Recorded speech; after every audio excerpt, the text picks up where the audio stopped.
Olá, estamos ainda dentro do tema da família, honrar pai e mãe, o quarto mandamento. Nós já fizemos aí essa introdução, mas agora temos que ver quais os relacionamentos da família com a sociedade para com a família, e os deveres das autoridades governamentais, dos políticos em relação à família. Por isso, esses comentários agora são também de muita importância, porque a família ela é a célula máter, né? É a base da sociedade e ela precisa de toda consideração, respeito e atendimento. É o que nós vamos ver do parágrafo 2207 ao 2213 no encontro de hoje. O relacionamento da família com a sociedade, vice-versa, e também das autoridades para com a família. Vamos lá, vamos iniciar. Parágrafo 2207, leia comigo. A família é a célula originária da vida social.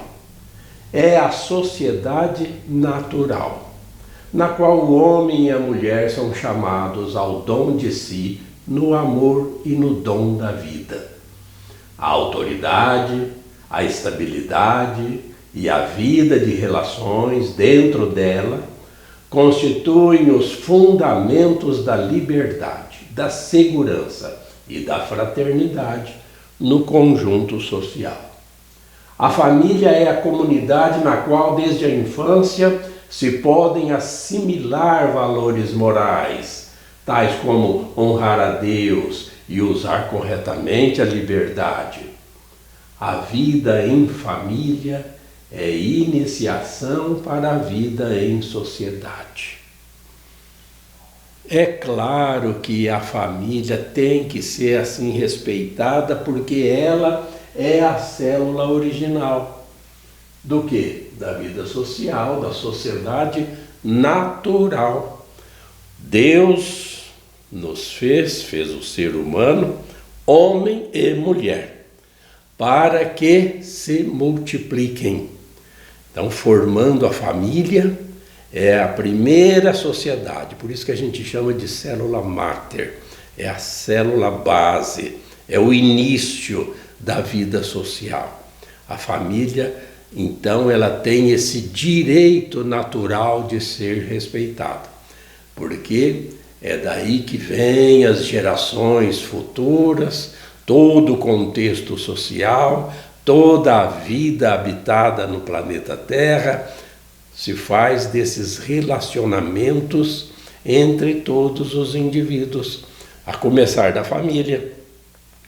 Nós todos participamos de uma rede social. Ninguém pode, em sã consciência, achar que se basta a si mesmo. Isso é antinatural e é um absurdo.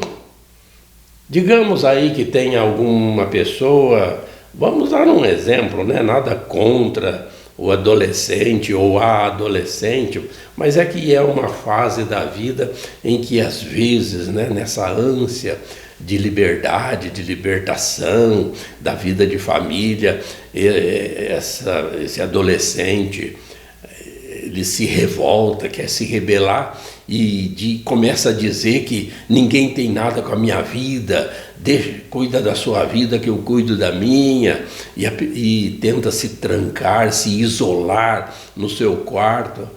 Essa pessoa não está entendendo ainda que nós participamos de uma rede social e que sem essa vida social, essa pessoa está destinada a morrer, a ser, né, expulsa da vida terrena, porque todos nós dependemos inteiramente, desde o nascimento, da rede social para sobrevivermos aqui. Então é isso que quer dizer que é a célula originária. Agora, dentro da família, vai se aprender, né, a doar-se porque é de interesse geral que todos sejam serviçais uns dos outros. Isso também faz parte da origem natural do ser humano, e essas relações têm que objetivar a liberdade, a segurança, a fraternidade entre os membros da família e nos seus relacionamentos com a sociedade e vice-versa. É aqui na família que as pessoas, desde a sua mais tenra idade, vão assimilar valores morais e éticos para que haja essa paz, essa fraternidade, essa segurança.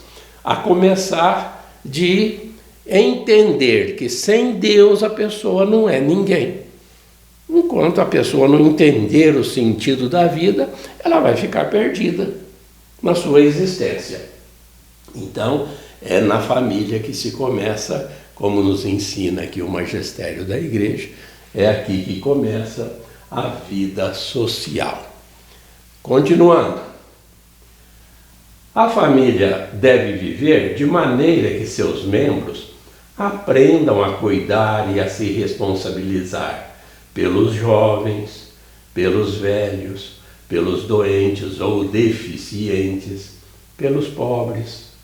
São numerosas as famílias que em certos momentos não são capazes de proporcionar essa ajuda.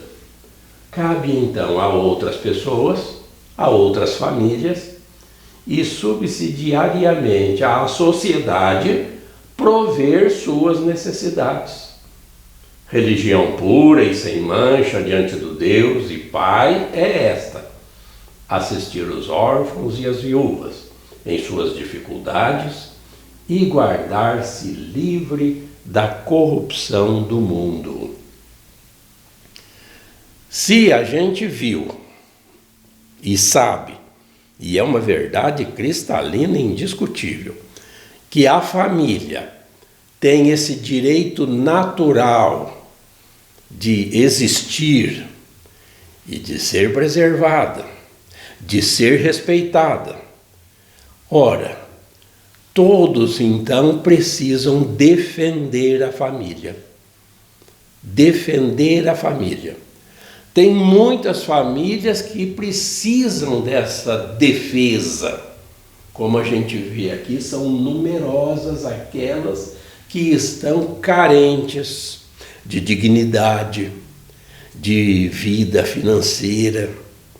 Quantas famílias na miséria, em habitações indignas de um ser humano, sem segurança, sem um transporte de qualidade, sem assistência à saúde, sem essa assistência social. São tantos, os setores da vida humana que exigem uma qualidade de vida para todos. Mas, como aqueles velhos problemas sempre nos lembram de que a ganância de poucos fazem com que muitos sofram, o que tem acontecido é que essas famílias se tornam carentes, são numerosas, estão sem defesa, e isso está errado. Isso está errado. Mas, na família, a igreja nos ensina, sempre com base na origem divina da família, que é ali também que a gente precisa aprender que esse cuidado recíproco de uns para com os outros, que cada um se torne serviçal para melhor qualidade de vida, procurando sempre o bem comum. É assim que tem que ser, é assim que Deus quer a família, como ainda nós vamos continuar vendo aqui nesses parágrafos do nosso catecismo. Então, cabe primeiramente às outras famílias que tenham essas condições de procurar defender aquelas famílias carentes.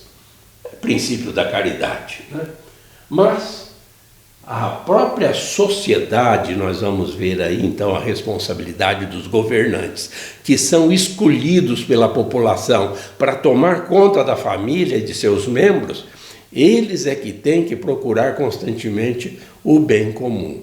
o que muitas vezes nós, infelizmente, não temos, não é? Bom, aqui nós temos mais 2 parágrafos mostrando a necessidade dessa defesa. Vamos ler. A família deve ser ajudada e defendida por medidas sociais apropriadas.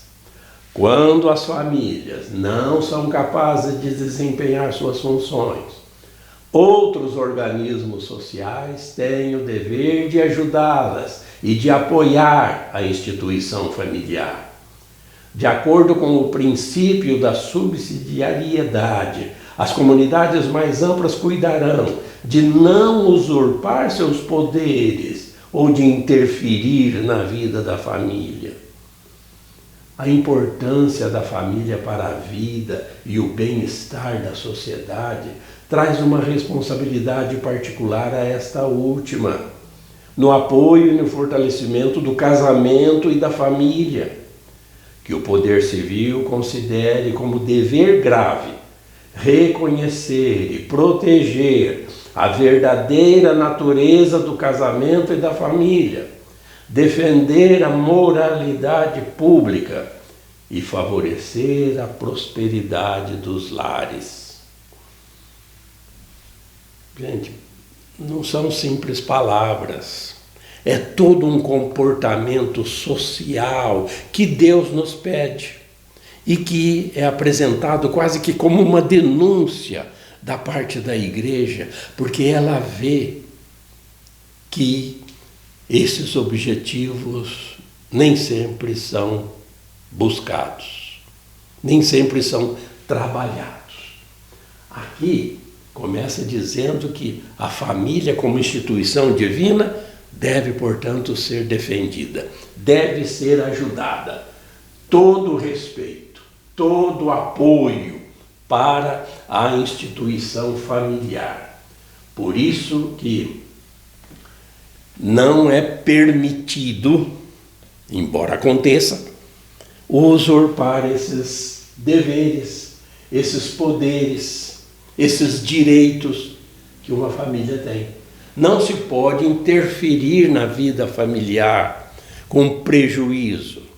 Olha que nós já tivemos aí tantos crimes cometidos contra a família e ainda se cometem. Crimes hediondos, inclusive. Como nós vamos ter oportunidade também de discorrer sobre isso no 5º mandamento, não matar. Tem tantos assuntos assim, de crimes hediondos praticados contra a família, inclusive tentando se regular o nascimento, né? Interferência na vida familiar do casal. Não pode, isso não pode acontecer. A importância da vida da família traz uma responsabilidade social, é o que diz aqui, né? Para fortalecer o casamento, a vida em família, que tem que ter seus direitos naturais e direitos divinos respeitados. E a miséria, a fome, perseguição para as famílias, para seus membros, não seguimento dos seus direitos, não cumprimento dos seus direitos, tudo isso é um crime. Não está de acordo com a vontade de Deus. Então, a defesa do casamento, a defesa dessa moralidade pública, moral e ética, não é palavreado falso, não. Moral e ética para com todas as pessoas, e, é claro, a começar da família.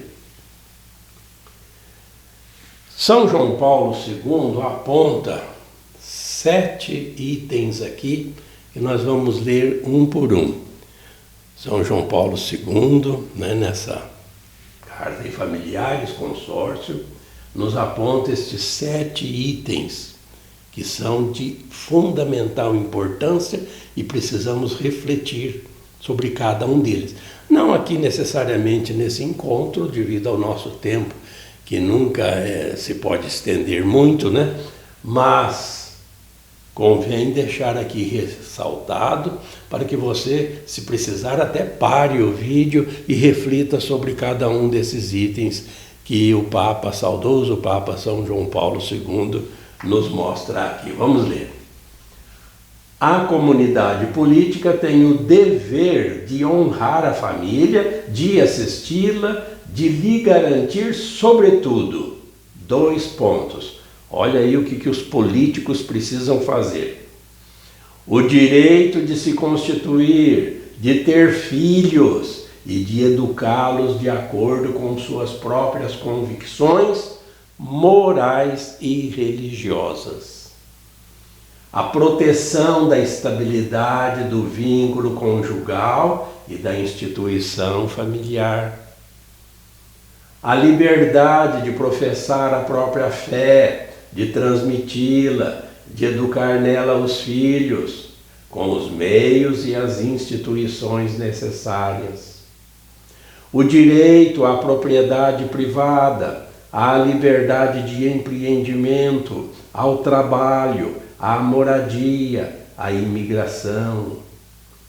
O direito, de acordo com as instituições dos países, à assistência médica, à assistência aos idosos, aos abonos familiares.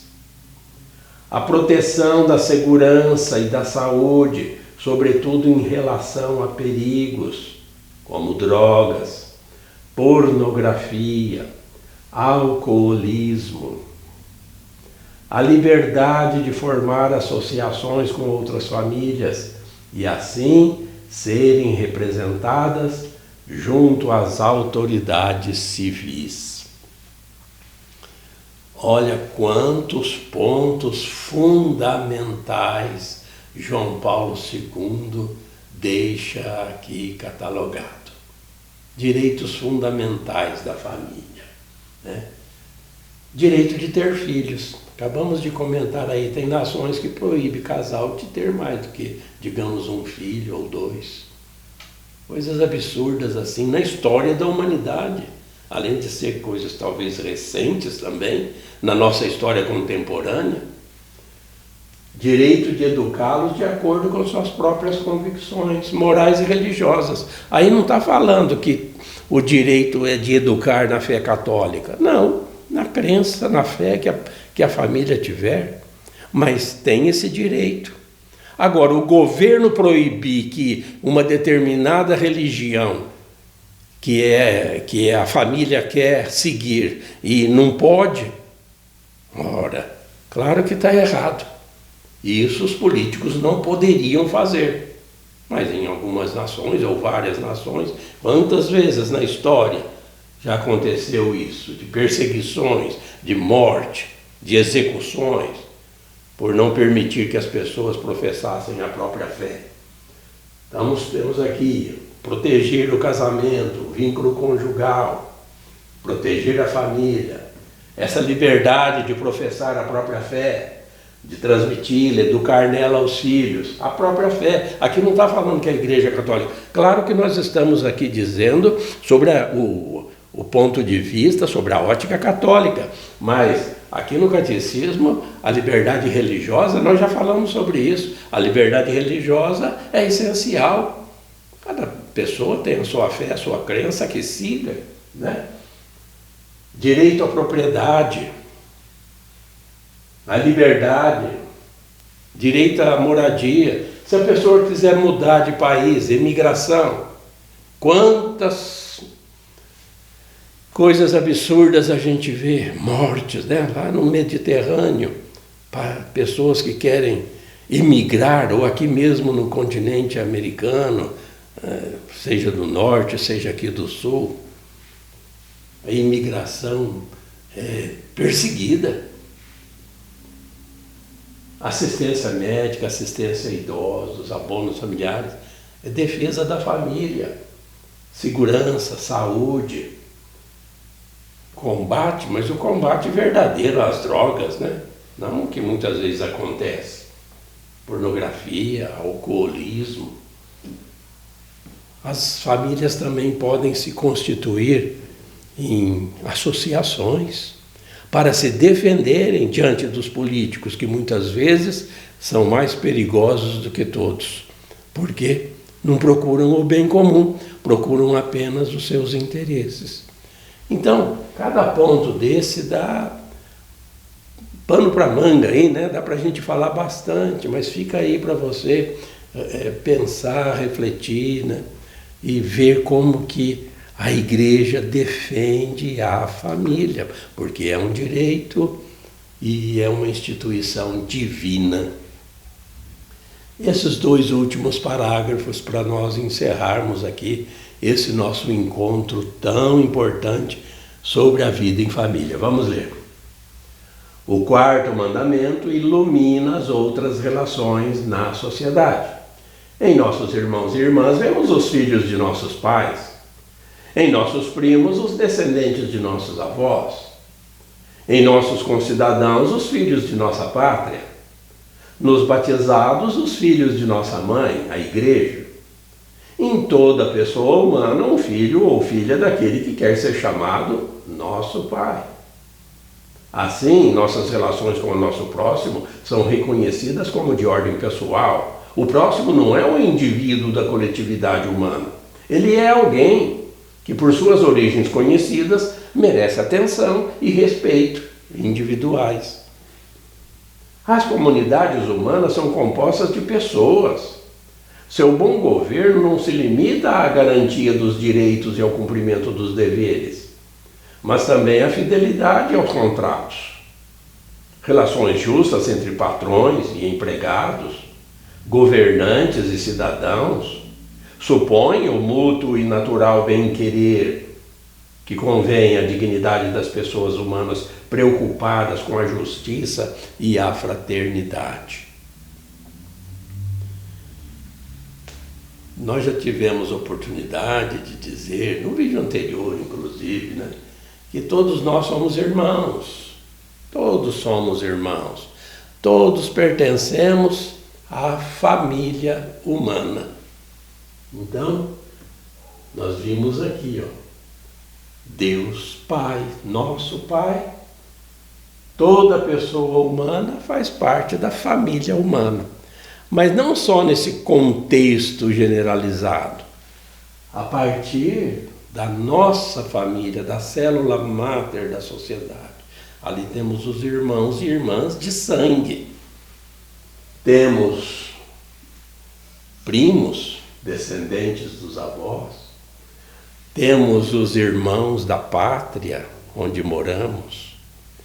Temos os irmãos e irmãs na igreja, que é tão bonito também pensar. De vez em quando eu gosto de falar que nós todos comemos do mesmo pão, bebemos do mesmo sangue de Cristo. Somos irmãos, praticamente sanguíneos com Jesus Cristo pela nossa fé, verdadeiros irmãos e irmãs na igreja e todo esse contexto social da família humana. Então, esses deveres são necessários que cumpramos entre todos nós, sendo serviçais, sendo solidários, porque a felicidade do outro faz a minha felicidade. Amar o próximo como a si mesmo, como nós estamos nesse capítulo refletindo. Então, servir é a base, servir é o objetivo, porque é nesse serviço recíproco, na busca do bem comum, que se consegue paz, prosperidade. Como diz aqui, o governo tem a obrigação moral de procurar o bem comum. Como não faz, como nem sempre faz, a sociedade toda sofre e, logicamente, famílias vão cair até na miséria. Por quê?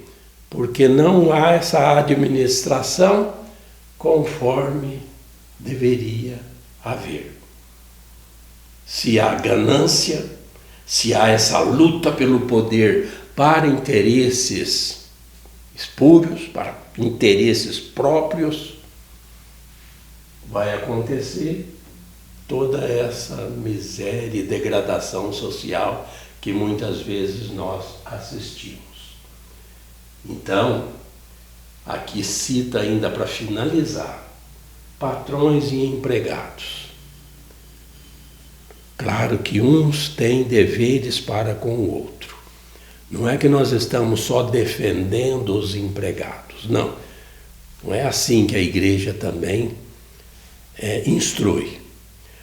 Mas os patrões não podem ver nos seus empregados quase que como escravos, como peças a serem substituídas, negando-lhes direitos essenciais de uma qualidade de vida que todo trabalhador merece.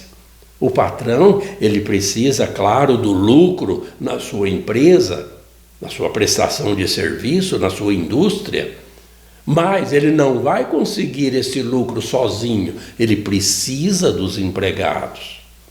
E os empregados, tendo essa qualidade de vida que é essencial para a sua produtividade também, para dar esse lucro ao patrão, ele vai cumprir esses deveres para com o patrão.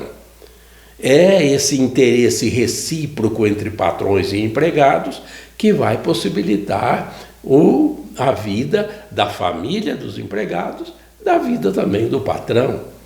Mas, quando, digamos, patrões são opressores, não respeitam os direitos trabalhistas, nem fazem registros de acordo como deve ser a lei, ou não procuram melhorar a vida dos seus empregados, é claro que aí está tendo mais ganância do que aquela subsidiariedade que a gente viu aqui na doutrina da igreja.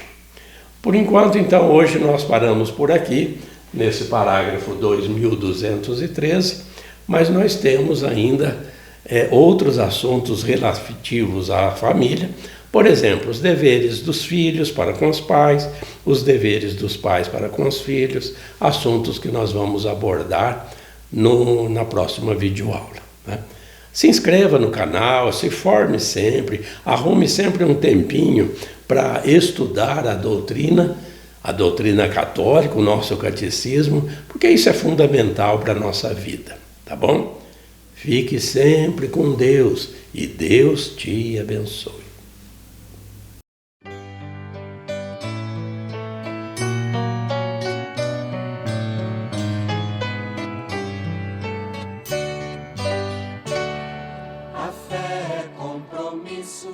Que é preciso repartir.